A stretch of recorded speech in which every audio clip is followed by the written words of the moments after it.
সীমান্তে ভারতের আগ্রাসী আচরণ এখনো থামেনি। বিশেষ করে বাংলাদেশ সীমান্তে পান থেকে চুন খসলেই পাখির মতো গুলি করে মারছে বাংলাদেশিদের। এরই মধ্যে ব্রাহ্মণবাড়িয়া সীমান্তে ভারতীয় সীমান্ত রক্ষী বাহিনী বিএসএফ এর গুলিতে কলেজ ছাত্রসহ 2 বাংলাদেশি নিহত হন।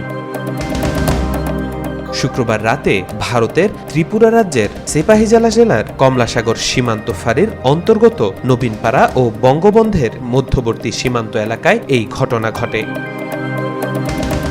ভারতীয় সংবাদ মাধ্যম টাইমস অফ ইন্ডিয়া জানিয়েছে, নিয়মিত টহলের সময় বিএসএফ সদস্যরা 10 থেকে 15 জনের একটি দলকে সীমান্তের বেড়া অতিক্রম করে পণ্য আদান প্রদান করতে দেখেন।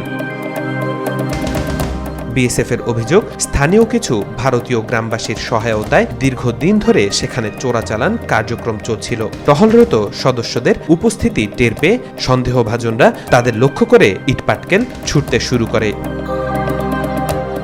এক পর্যায়ে পরিস্থিতি নিয়ন্ত্রণে এবং আত্মরক্ষার্থে গুলি চালায় বিএসএফ। এতে ঘটনাস্থলে গুলিবিদ্ধ হন 2 বাংলাদেশি। পরে অভিযান চালিয়ে আহত অবস্থায় নবীন হোসেন ও মোহাম্মদ মোরসালিন নামে 2 জনকে উদ্ধার করা হয়। পরে তাদেরকে হাসপাতালে নিলে চিকিৎসক তাদেরকে মৃত ঘোষণা করেন।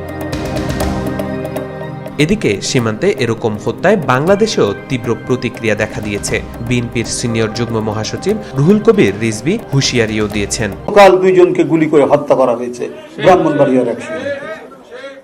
এগুলো কিসের আলামত? এটা তো পৃথিবী, এটা তো বাংলাদেশ, এমনকি ভারতের জনগণও তো চায় না যে প্রতিবেশী 2টি দেশ, সেই 2টি দেশ শান্তিপূর্ণ থাকতে চায়। ভারতীয় পুলিশ বলছে, মৃত্যুর আগে ওই 2 ব্যক্তি নিজেদের বাংলাদেশের নাগরিক হিসেবে পরিচয় দেন। শনিবার ময়নাতদন্ত শেষে নিহতদের মরদেহ বিজেপির কাছে হস্তান্তর করা হয়েছে।